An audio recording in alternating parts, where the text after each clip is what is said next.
श्री गणेशाय नमः। श्री गुरुभ्यो नमः। श्री जानकी वल्लभाय नमः। श्री पुरुषोत्तम भगवान की जय हो। श्री कृष्ण भगवान की जय हो। श्री लक्ष्मी नारायण की जय हो। सर्वेभ्यो दिव्येभ्यो नमः। नमस्कार। जय श्री कृष्णा दर्शकों, कथा संग्रह विजयलक्ष्मी चैनल में आप सबका स्वागत है। व्रत में आज एकादशी का व्रत है। कल से शाम से एकादशी लगी, आज दोपहर के बाद तक एकादशी रहेगी। आज की एकादशी की बड़ी महिमा है। अगर यही एकादशी कल द्वादशी पूर्ण होने पर त्रयोदशी लग जाए और उस त्रयोदशी में अगर आप प्राण पारण करते हैं तो अनंत पुण्य मिलता है। और उस पुण्य का फल इस कथा में, इस एकादशी जो पुरुषोत्तम मास की एकादशी जो व्रत है, इसे कमला एकादशी कहते हैं। इस एकादशी की महिमा स्वयं मां लक्ष्मी ने गाई है। आइए कथा का श्रवण करें। पुरुषोत्तम मास की कमला की एकादशी है आज। युधिष्ठिर ने पूछा, भगवान, अब मैं श्री विष्णु के व्रतों में उत्तम व्रत का, जो सब पापों को हर लेने वाला तथा व्रती मनुष्यों को मनवांछित फल देने वाला है, श्रवण करना चाहता हूँ। जनार्दन, पुरुषोत्तम मास के एकादशी की कथा, उसका क्या फल है और उसमें किस देवता का पूजन किया जाता है? प्रभु, किस दान का क्या पुण्य है? मनुष्य को क्या करना चाहिए? उस समय कैसे स्नान किया जाता है? किस मंत्र का जप होता है? कैसे पूजन विधि बताई गई है? पुरुषोत्तम मास में किस अन्न का भोजन उत्तम है? भगवान श्री कृष्ण बोले, राजेंद्र, अधिक मास आने पर जो एकादशी होती है वह कमला नाम से प्रसिद्ध है। वह तिथियों में उत्तम तिथि मानी गई है। उसके व्रत के प्रभाव से लक्ष्मी अनुकूल होती हैं। उस दिन ब्रह्म मुहूर्त में उठकर भगवान पुरुषोत्तम का स्मरण करें और विधि पूर्वक स्नान करके व्रती पुरुष व्रत का नियम ग्रहण करे। घर पर जप करने का 1 गुना, नदी के तट पर 2 गुना, गौशाला में 1000 गुना, अग्निहोत्र गृह में 1100 गुना, शिव के क्षेत्रों में, तीर्थों में, देवताओं के निकट तथा तुलसी के समीप 1,00,000 गुना और भगवान विष्णु के निकट अनंत गुना जप का फल प्राप्त होता है। अवंतीपुरी में अब कथा प्रारंभ होती है। एकादशी, कमला एकादशी, पुरुषोत्तम माह की कमला एकादशी की। अवंतीपुरी में शिव शर्मा नामक एक श्रेष्ठ ब्राह्मण रहते थे। उनके 5 पुत्र थे। इनमें जो सबसे छोटा था वह पापाचारी हो गया, इसीलिए पिता तथा स्वजनों ने उसे त्याग दिया। अपने बुरे कर्मों के कारण निर्वासित होकर वह बहुत दूर वन में चला गया। दयोग से एक दिन वह तीर्थराज प्रयाग में जा पहुंचा। भूख से दुर्बल शरीर और दिन मुख लिए उसने त्रिवेणी में स्नान किया। फिर क्षुधा से पीड़ित होकर वह वहाँ मुनियों का आश्रम खोजने लगा। इतने में उसे वहाँ हरिमित्र मुनि का उत्तम आश्रम दिखाई दिया।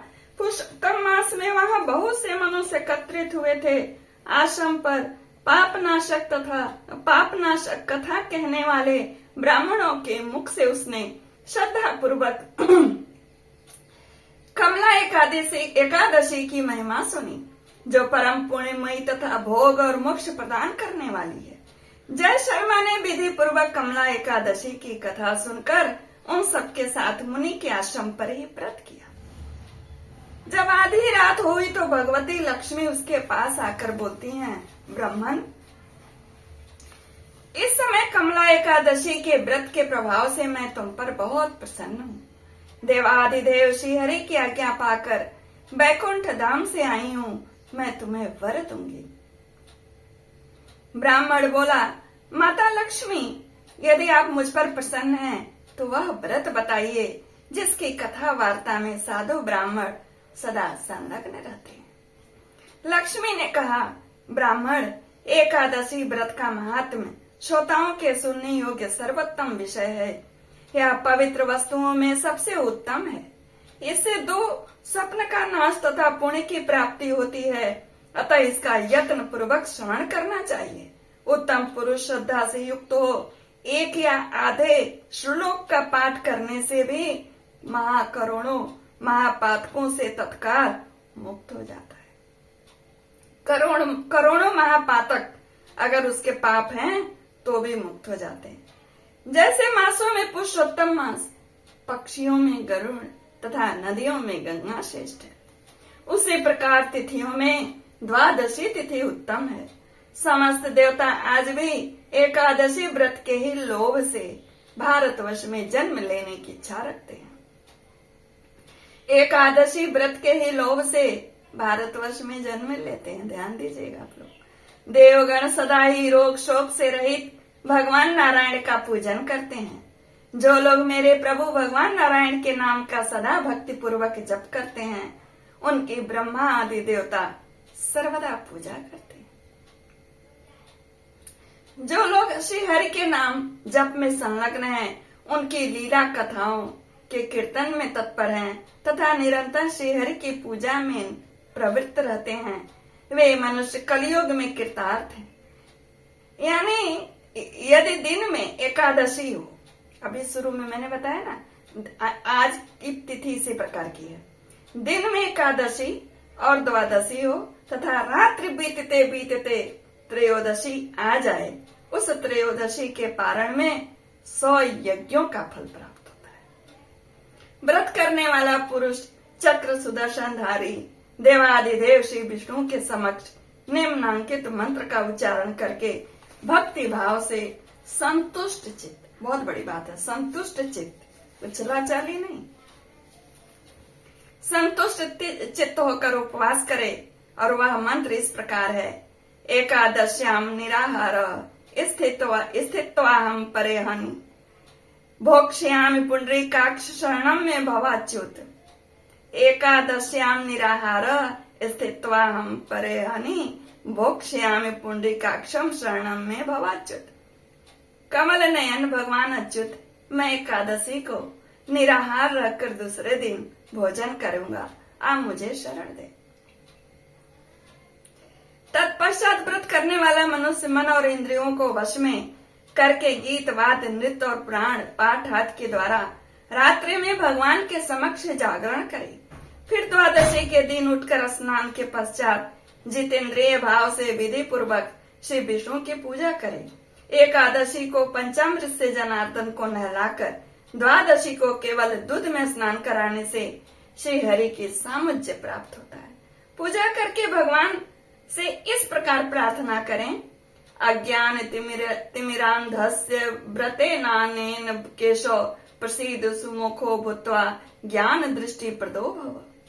केशव, मैं ज्ञान रूपी रतौधी से अंधा हो गया हूँ, आप इस व्रत से प्रसन्न हो और प्रसन्न होकर मुझे ज्ञान दृष्टि प्रदान करें। इस प्रकार देवताओं के स्वामी देवादिदेव भगवान गदाधर से निवेदन करके भक्ति पूर्वक ब्राह्मणों को भोजन कराएं तथा उन्हें दक्षिणा दें। उसके बाद भगवान नारायण के शरणागत होकर बलि वैश्वदेव की विधि से 5 महायज्ञों का अनुष्ठान करें। स्वयं मौन हो अपने बंधु बांधवों के साथ भोजन करें। इस प्रकार जो शुद्ध भाव से पूर्णमय एकादशी का व्रत करता है, वह पुनरावृत्ति से रहित वैकुंठ धाम को प्राप्त होता है। भगवान श्री कृष्ण कहते हैं, राजन, ऐसा कहकर लक्ष्मी देवी उस ब्राह्मण को वरदान दे अंतर्धान हो गई। फिर वह ब्राह्मण भी धनी होकर पिता के घर पर आ गया। इस प्रकार जो कमला का उत्तम व्रत करता है तथा एकादशी के दिन इसका महात्म्य सुनता है, वह सब पापों से मुक्त हो जाता है। यह कमला एकादशी की कथा यहीं पूर्ण होती है। नमस्कार, जय श्री कृष्णा। आज की तिथि द्वादशी शाम से ही लग जा रही है। व्रत अब देखिए त्रयोदशी कब लगती है, त्रयोदशी शायद दिन में ही लगेगी। 100 यज्ञ का पुण्य है। नमस्कार, जय श्री कृष्णा। कथा कैसी लगी आप जो है जरूर लाइक करें, सब्सक्राइब, कमेंट्स करें। धन्यवाद।